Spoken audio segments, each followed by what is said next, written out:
Hey and welcome. Stop talking, start listening. How effective feedback improves your software. This talk is about how we could better improve our software by listening to what people are saying and actually making the feedback cycle as short as possible for our feedback. But first things first, my name is Sven. I'm working as an ambassador for Atlassian. And the most effective feedback you can give me about this presentation is you just tweet me at SvenPet. That's my Twitter name, and just tweet me feedback about this presentation. Okay, let's get started. The Lean Startup from Eric Ries. So I was doing this talk at Agile Dev Practices in Potsdam, and I asked the audience, "Hey, who has read this Lean Startup book from Eric Ries?" And I was very surprised that it was an Agile conference, but just 10 or 20% raised their hands that actually has read this book. Because for me, it's the book of this century. The book of the last century for me was The Pragmatic Programmer from Andrew Hunt and Dave Thomas. But actually, most of it, what was written in The Pragmatic Programmer, is now common sense. And that makes me very, very happy. And I hope in 5 years or 6 or 7 years, everything Eric wrote up in the Lean Startup book will become common sense. So that's my dream, actually. So Eric is writing in his book about the minimum viable product. So we should put out our product as with minimum features, but that are really, really valuable already for our customers.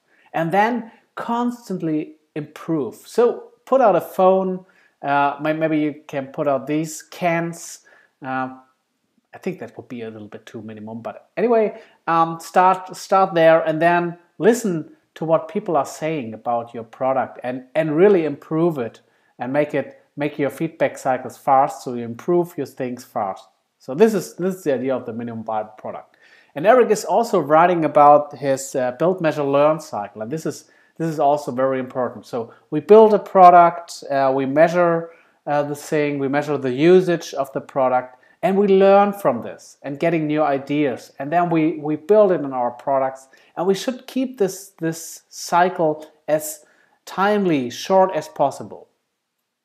So this talk is actually about this measure, learn thing. So how do we measure if people like our product or if people wanted to have some features improved or changed? We measure this actually through effective feedback, or we can measure this through effective feedback.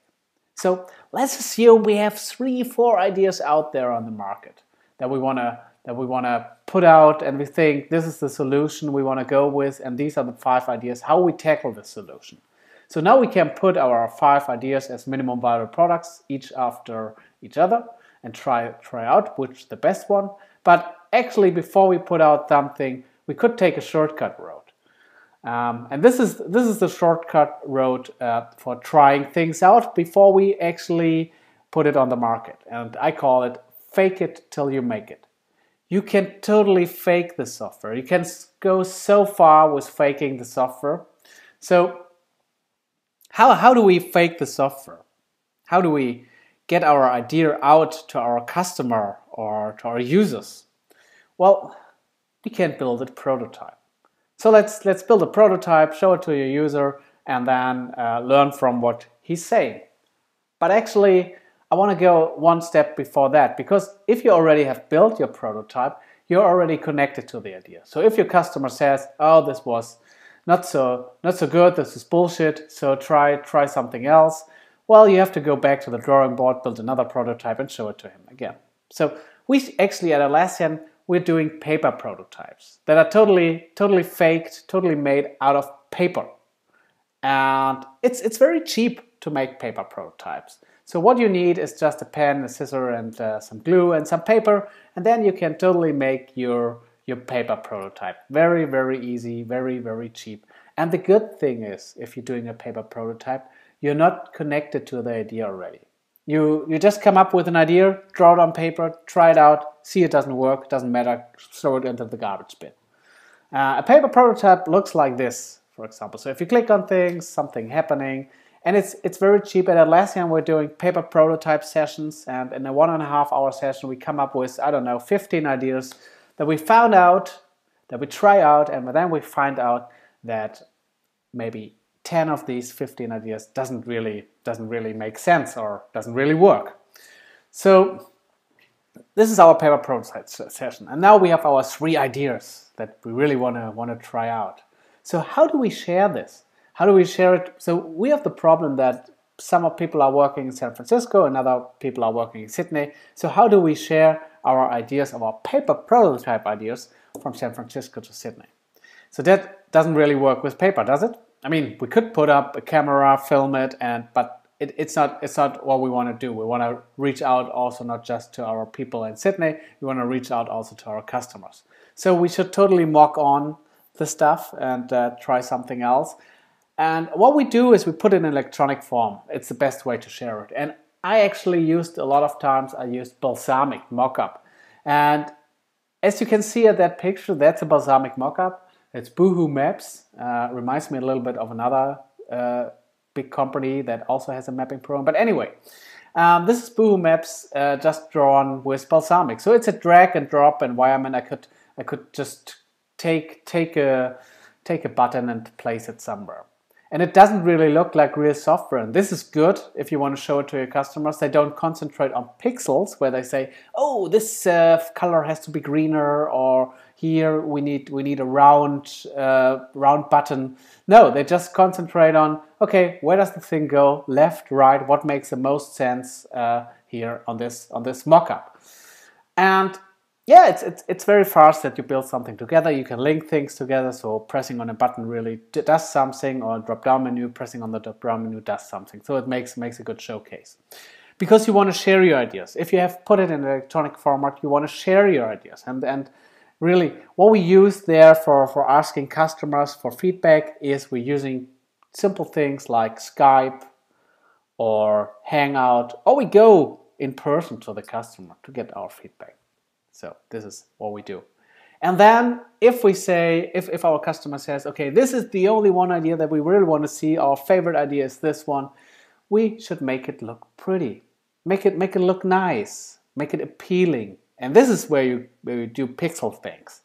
So our designers use tools like Photoshop or HTML5. But what we found out, what is the easiest tool to put up a prototype into make it look pretty, make a good looking user interface. It's not using Photoshop. That takes a lot of effort and a lot of work. We use actually Keynote. And Keynote is a presentation tool for the Mac like PowerPoint. And we have built all our elements, buttons, drop-down menus, everything into Keynote as elements in Keynote, and then we can just put it together. So Sharif Mansour, our product manager for Confluence, he has put together this awesome Keynote thing. You should download his presentation, but it's also under the Atlassian design guidelines. You can also find this Keynote presentation there. And he actually put together a faking recipe. So how do we fake now our software? First we should make a screenshot from our current software. Then we mix it with Keynote elements, with the elements in Keynote. And at the end, we can link and animate things. So we can link button to an action and make animations. But don't be so hard on animation, because your JavaScript developers will get a hard time implementing all this cool animation stuff that is already in Keynote. Okay, let's have a look at this. So before I start with the presentation to see how it works, I will just tell you.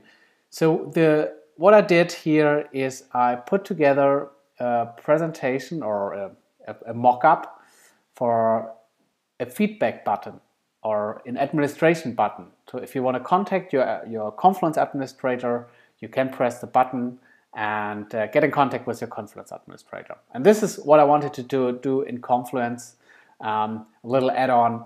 And I put this video together in 5 minutes. So I pressed every button in 5 minutes. And this is now double speed or sometimes triple speed, what you will see now. So it took me actually just 5 minutes to put this mock-up together.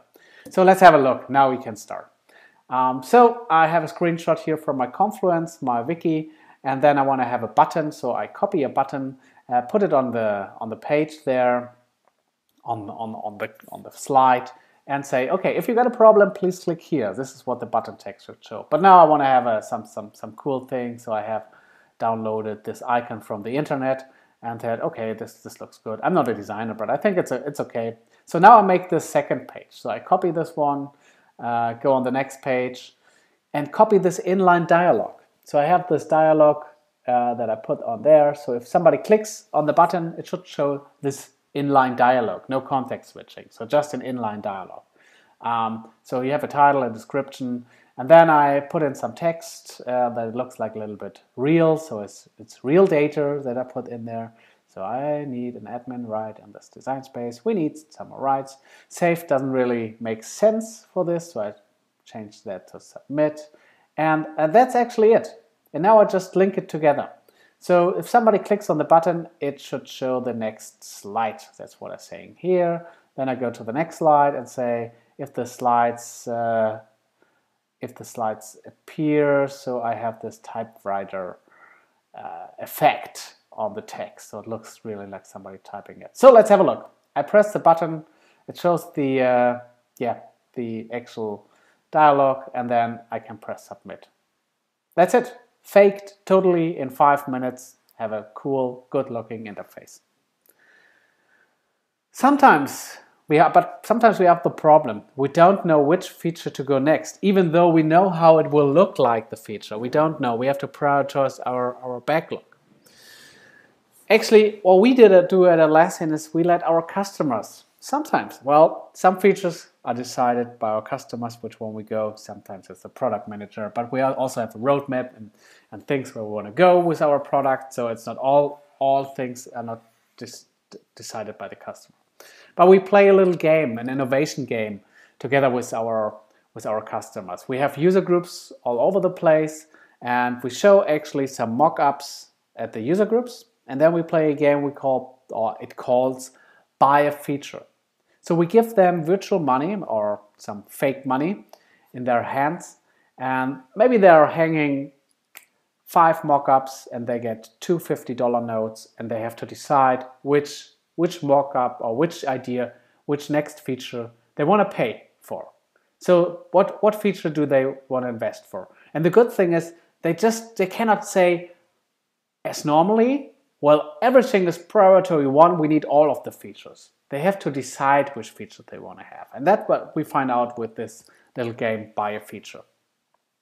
And sometimes, really, you want to try a feature for a customer to see really how it feels like. And then we have Atlassian Ship It Days for that. So Atlassian Ship It Days are 24-hour hackathons where our developers trying their innovative ideas, but we're also trying customer ideas. So we have 24 hours to ship this thing, to ship this idea to our customers, or to ship it and show it how it will look like. And then we can show it to our customers and say, this is our prototype, it's not working 100%, but try it out, does it feel like that what you want to have? So sometimes it's good to also have something in hand. Okay, now we have done this. We have our shiny idea. So we have put out our first minimum viable product, and now we want to improve our product. So we need to get feedback. So what we have to do is we should remove barriers for getting feedback. And this is stage 2, I want to say. It's not like, well, the public toilets are downstairs, so go handicap people. So that's not actually working if you do it like this.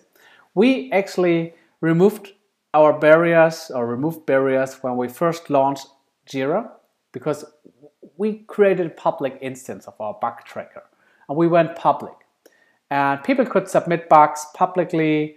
We got a lot of feedback, and people could see on what features we are working on publicly and what other people have submitted publicly. So we thought this is the greatest thing Every company should do that, and a lot of companies are actually now doing that. They have a public backlog or a public bug tracker where people can see that, and we thought this is great. But then actually, when we had a closer look at our feedback loop, it doesn't really feel that great anymore. So let's see that.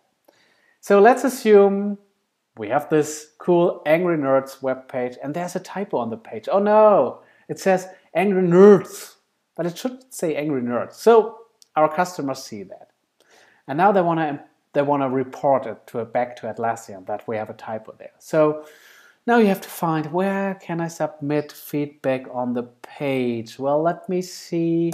Oh, it's down there. Boom, you already lost 80% of people who saw the typo. Well, it's just a typo, so they think, I don't want to look around and submit feedback. So, but the rest 20%, maybe they click on the link, and then they end up in Jira, our public bug tracker instance, jira.atlassian.com. Oh, they have to log in. They have to have a username and a password, but they don't really have an account. Whew. So the next 90% of the people are gone, I think. Well, some people are really going down that way, so they sign up for a new account, they sign up everywhere, they put up their details, personal details, and then they come back to Jira, and they have to choose the Angry Nerds project. So where's the Angry Nerds project? There you go, there it is. So choose the Angry Nerds project, and then, ooh, shit, what all you have to fill out? That's a lot you have to fill out. So, yeah, maybe the rest 5% will do that, and then they submit the bug, and yeah, done. They have submitted the typo. Ooh. So from who do you get feedback? What do you think? From who do you get feedback from? If you do it like this, well, you get feedback from your fanboys, people that really loves your software, that goes through the whole sign-up process, finds a project, fills out all the fields, and then submit the bug. Yeah, from these people you get feedback that really loves you. But then you get also feedback from your haters, people that have to use your software day in, day out, that have to do it, and they want to destroy you. They really want to submit all bugs they can find, and they go down this path. But what do you want? You want feedback from your fanboys, also, and also from your haters, but what you actually want is feedback from the crowd. The people that work day in, day out with your software and say, oh yeah, it's good, but maybe you can improve this one, that will make my life easier. From these people you want to have feedback. So what can you do to encourage them to get feedback? You should put it totally in their face. They should totally see it, the feedback button. They should know where to submit feedback just by looking at the page, so they know, okay, there I have to click to get feedback. And if they click on the link, well, don't present that to him. I actually just tried two applications for this talk, and one was ScreenFlow. This is a screen capture tool. I'm actually recording this presentation with ScreenFlow. It's a great tool, but the feedback experience sucks. Look at this. I got this mask. I had to fill out first name, last name, email, country, zip code, product version, operation system. I have to enter actually the product serial number, and then I come to the issue summary, just a small field where I can say, oh, I have an issue when blah blah blah blah blah blah. That's a heavy process. You should totally make that simple. I was recently at Heathrow Airport, and there you can vote for the security experience. So if you go through the security, you can vote, and that's very, very simple. You just push one of the smileys, push one of the buttons and say, it was a good, it was a bad, or it was a medium experience. And if you want to go more detailed, well, there are some papers you can fill out and go more detailed.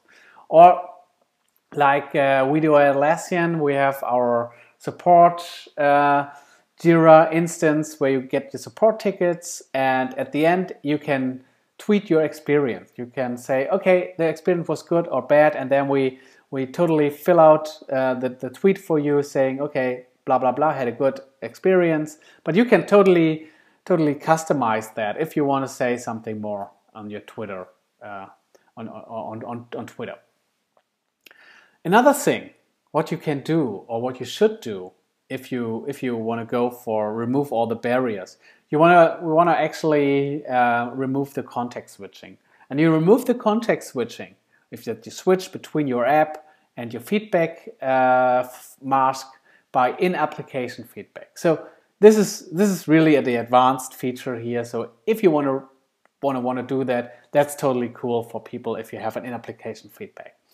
So what would we do as Greenhopper? So we did actually all these things at Greenhopper. We had a look at our feedback experience and we wanted to improve it. So the first thing we did, we put it that people could see it, the feedback button. So just on top in the header, you could see, okay, if I want to submit feedback, I can press here. And if you press there, you get this mask. Very simple, very simple mask. You just have to rate this page. What did you like? What needs to be improved? And if you want to go for it, you could also enter your name and your email address. But it was not really necessary. So you can just fill it out. Good talk, but good tools. But this talk sucks. Add more jokes from Freddy Eatback. And then you press the submit button, and we get so good feedback. So we introduced that for getting feedback for our new board. It was called Rapid Board. Now it's our new board in Confluence, and we wanted to have feedback. We wanted to totally improve that board by customer feedback. So in a specific time frame, at 2011, we got 400 responses for Greenhopper, and in the same time frame, I don't know, it was 2 weeks or 1 month, we got over 1,000 responses from customer, and we could see that we over time improved the software. So it went from, yeah, the software is good or medium to awesome software, great features. And then we help people also. We help people by capturing things automatically. You can see it totally here, what you like, what you don't like, and then we capture these things automatically, like which browser were they using, on which page were they at. They didn't have to enter that. We capture that automatically to help people submitting feedback. Okay, if you go for that, you have removed all the barriers, and now you want to make it actually an experience for people, because you want people to come back and submit feedback more often. If you have removed your barriers, it's totally cool, but then you want to have more feedback from the same people, that they come back. So the second application I tried was Microsoft Word, and I thought, hey, Microsoft Word, I will find so many mistakes in your feedback in your feedback cycle, but actually it was very easy. It was very simple to find it. So it was just pressing help and send feedback to Word. So I was a little bit disappointed. But then I thought, oh, now I will see very bad feedback experience. No, it wasn't really. I was forwarded to internet page. Cool, my browser started, not an application. But anyway, it was good. Yeah, I had to select a product and to select a version. That could be done automatically. I mean, I just came from Microsoft Word, so they could put it in the URL or whatever. But anyway, it's very simple, just one field for specific comments, but it's also a little bit boring, isn't it? I mean, really, do I want to come back? I don't know. No, I don't want to come back, because I read that sentence here at the end. I understand that I will not be contacted in response to my feedback. Boom! Where does my feedback end? I think it ends in a black hole somewhere at Microsoft. They will not respond to my feedback? Where does it end? So will I come back and do it again? I'm not really sure. Because that's really what you want. If somebody submits feedback, I want him to come back. It's like my daughter. If she goes to McDonald's, she really doesn't like the food very much. She doesn't eat all the food, but she wants to come back all the time because she gets this little toy to play with. There's a playground out. It's the experience that McDonald's gives my daughter that she really wants to go back. Yeah, like last weekend. Anyway, so don't be boring. Just by putting in some funny things like the smileys that encourage people to submit feedback, or Wikipedia does that with some stars if you want to rate this page. That's fun. That is really good, because you should make the feedback loop, make it fun.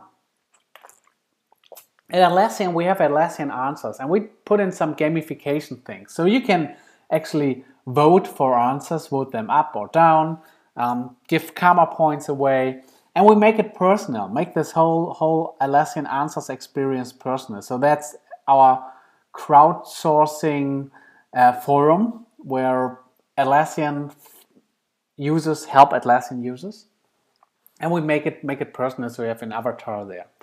But what you also can do, you can go for a feedback campaign. If you want to have a lot of feedback like we did for our Confluence 4.0 edition, our Confluence 4.0 new editor we launched with a totally new editor experience, and we want to have a lot of feedback for that. We want to really nail this. We wanted to really nail this editor. So we made this campaign, the biggest whinger, like the biggest loser, the biggest binger. And the whinger is actually Australian slang and is for a person that complains a lot. And we gave out a prize. I don't know what it was. I think it was an iPad or something. And we gave out that prize for people to submit feedback. And we wanted to have the guy who submitted the most feedback won the prize. So at the end, we got a lot of feedback for our new editor, over 2,000 feedback replies, and we really nailed that release, Confluence 4. And sometimes it's also time to thank your users for giving you feedback, like Balsamiq, this mockup tool, like they do in their release notes. They write thanks to all of you, thanks to blah blah blah. He has found a bug, and thank you very much for submitting us feedback. So people really like that. They feel valuable if you mention them in your release notes and you say, great job, please do it again. And they will come back and do it again. And yeah, sometimes a picture says more than 1,000 words. I mean, help the people to submit feedback. And the coolest feedback tool I've seen is a Google feedback tool. And let's have a look at this. So you want to submit feedback to Google for the Google Plus page. So yeah, it's a little bit hidden. That's not a good thing. Google, get better at this. It's a little bit hidden. But so just easy, just one field to fill out. Then I can highlight things. I mean, I don't have to mention my name because I'm already logged into Google. And then you can highlight things. You can even still scroll the page. So it's not a static screenshot they did. It's still scrollable. You can black out names if you want. So simple annotation possibilities. Then you press next, and afterwards you get a summary. Well, that's it. And then it's also automatically capturing things like which plugin I have installed on my system. So that's cool. Very easy, very lightweight, and it's fun. I really feel fun when I'm doing that. So I want to submit more feedback to Google actually. Even though I don't have anything to say, but it's really fun. So now that we encourage our users to come back, to remove the barriers, you will get a lot of feedback. So how do you get your developers to read all this feedback? Well, and this is stage 4. Actually, you want to protect your developers. You hired the developers for developing software. So you want to protect them for getting too much feedback. They have to concentrate on what they are hired for and what they are good at, and this is developing software. Have you heard about the term the shit umbrella? Well, the shit umbrella is invented by the Gmail team, where they have 425 million users. Well, this is numbers from last April 2012, so that's probably a higher number now, and 100 developers. So you can do the math pretty easily. If people are submitting feedback, you have 4.2 million users for one developer. So you need something to protect your developer, that they can still have time to develop the software. So at Google, at the Gmail team, the product marketing manager, the product managers are actually taking care of this. They are protecting the developer from feedback. So they're reading all this thing, value and set the priorities for the feedback and fill the backlog with it. But actually at Atlassian, we are not doing Gmail. We're not the Gmail team. We don't have 100 developers and 425 million users. Maybe we have a few million users with our 250 developers. So at Atlassian we say everybody has to go on the front line. Everybody has to know what's going on. Everybody has to know what bugs a customer. So how do we involve our developers in feedback? Well, first we tried with email. So you get an email per feedback feedback item, and this really doesn't work. So we put it on our dashboards. So we have dashboards where our feedback is on, and then actually what the Greenhopper team did was they were actually coming together for 45 minutes each day and going through each feedback item, discussing the importance of this feedback and also answering the feedback directly. So they answer the feedback directly in these feedback sessions, because this is the next thing. You should get personal with your customers. If a developer says to a customer, well, we won't do this feature because this is not what we see what the product is heading, well, of course the customer is not happy about that, but he really thinks that's okay. He knows that his feedback has reached the right person. It's not stopping at a support person. No, it had reached the developers or the decision maker that really makes the decision, and he has read his feedback and says, yeah, it's good feedback, but we won't go down that way. So try to get personal with your customers. Make a personal relationship with your customers. Like we do also in Atlassian Answers, where our developers answering questions from our customers. Like here's Steve Strickling, he's the developer of SourceTree, our Git client, and he's answering questions from customers. So this is pretty awesome. Another thing we're doing is we're sending our developers on support. So we're sending our developers for 1 week, once a year, on to the support team. And then they are sitting together with the support, answering support cases, seeing what bugs the customer, and helping actually the support also to debug the software, to find bugs and find the cause of a problem. And then they're doing brown bags, explaining the support how development works. And if they come back to development, they have this experience in mind where they say, oh, in support they have these problems always, and they always run into that problem, the customers, and they have a workaround, yes, but we should totally fix that problem. It's very easy for us, just 1 day of work, we should totally do that. So really, that's a win-win, win on the developer side, win on the support side, and actually also win on the customer side. Okay, if we have involved our development, we could go to stage 5. And it's just don't rely on your opinions all the time. So let's have a look. What are we testing? We're testing our application. Yes, we're doing that. We have unit test running, we have GUI test running, all these things. Then we're testing our code. Yeah, of course, we're doing static code analysis, looking at the code and saying, oh yeah, this is an infinitive loop, you should fix that. Then we're testing our infrastructure. Yeah, we let our software run on different infrastructures, maybe automatically, maybe manually, whatever. But we test that with different infrastructures. And we're testing our test. We're looking at our test coverage, our code coverage, and things like that. So we're testing a lot of things. So do we test our ideas? Yes, I told you before. We're testing this through prototypes, paper prototypes, mock-ups, whatever. So we're testing our ideas. But do we test our users? Really? Do we test them? Let's have a look. So far, we were just relying on opinions. People were saying, okay, this should be faster, this should be greener, I want more of this, blah, blah, blah.